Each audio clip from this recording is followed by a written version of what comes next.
अस्सलाम वालेकुम दोस्तों, कैसे हो। मुझे उम्मीद है कि आप सब सही हो गए। न्यू अपडेट के साथ मैं आपके सामने फिर आज रोज के हैं। अगर आप कुवैत में रहते हैं, कुवैत की खबरों से हमेशा के लिए अपडेट रहना चाहते हैं, वीडियो को देखते रहें।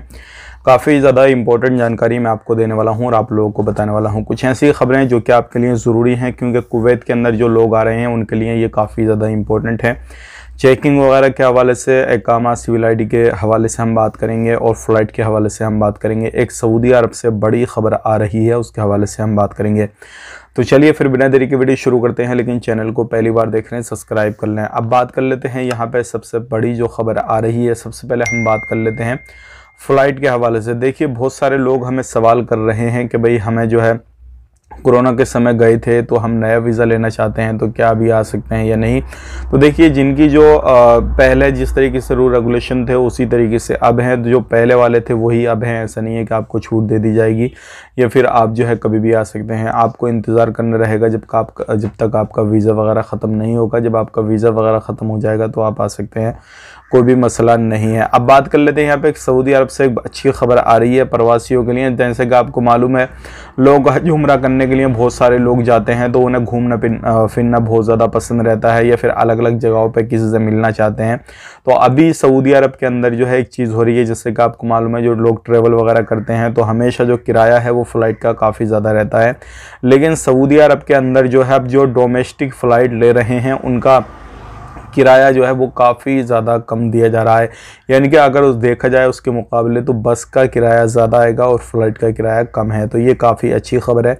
अगर आप कहीं पे भी घूमना फिरना करना चाहते हैं, सऊदी अरब में जाते हैं, किसी भी तरीके से उम्रे के लिए जाए या वैसे जाएँ, किसी भी तरीके से आप जाते हैं तो आपके लिए काफ़ी बेहतरीन ये जानकारी है। अब बात कर लेते हैं यहाँ पे अगली खबर की तरफ। जो अगली खबर आ रही है निकल के, ये भी काफ़ी ज़्यादा इंपॉर्टेंट है।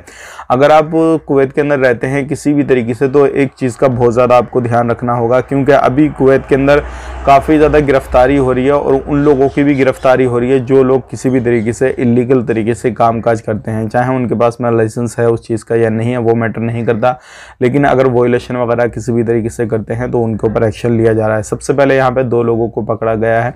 जो क्या आप किसी भी तरीके से अगर कुवैत के अंदर एंट्री करते हैं तो आपको मेडिकल वगैरह कराना होता है आपका सिविल आईडी वगैरह बनने के लिए, या फिर आप पुराने काम करते हैं तब भी आपको मेडिकल रिपोर्ट वगैरह फिजिकली सबमिट करनी होती है और अपने चेकअप वगैरह कराने होते हैं। तो इस तरीके से बहुत सारे लोगों के मेडिकल अनफिट आते हैं तो परेशानी आती है। तो वो क्या थे, 100 दिनार, 150, 200 दिनार देकर इस तरीके से कामकाज कराया करते थे।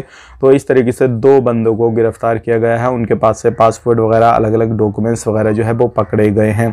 तो अगर आप भी इस तरीके से कहीं पे कामकाज करते हैं, किसी भी ऐसे बंदे से अपना कामकाज करा रहे हैं, तो बिल्कुल ना कराएं। डायरेक्टली अपना मेडिकल कराएं। और मेडिकल की जो फीस है वो ज़्यादा नहीं होती है, 20-25 जो है दिनार होती है, और किसी के थ्रू आप कराएंगे तो जाहिर सी बात है ज़्यादा होएगी, क्योंकि वो अपना भी कमीशन रखता है। और ऐसे लोगों के चक्कर में बिल्कुल ना पड़े। अब बात कर लेते हैं यहाँ पे चेकिंग के हवाले से। देखिए, अभी कुवैत के अंदर इस टाइम पे काफ़ी ज़्यादा चेकिंग चल रहा है, क्योंकि आने वाले वक्त में रमज़ान बहुत करीब आ रहा है और रमज़ान के महीने में लोगों को छूट मिलने वाली है। तो कोशिश उनकी यही रहेगी जितना हो सके अभी जो है हम चेकिंग करके लोगों को पकड़ें और उनके डिपोर्ट करते रहें। और जिन लोगों को अभी डिपोर्ट किया जा रहा है उन्हें हमेशा के लिए फिंगर करके किया जा रहा है। आने वाले वक्त में हो सकता है बहुत ही जल्दी आपको रमज़ान के महीने में या ईद के मौके पर जो है छूट का ऐलान सुनने को मिल जाए।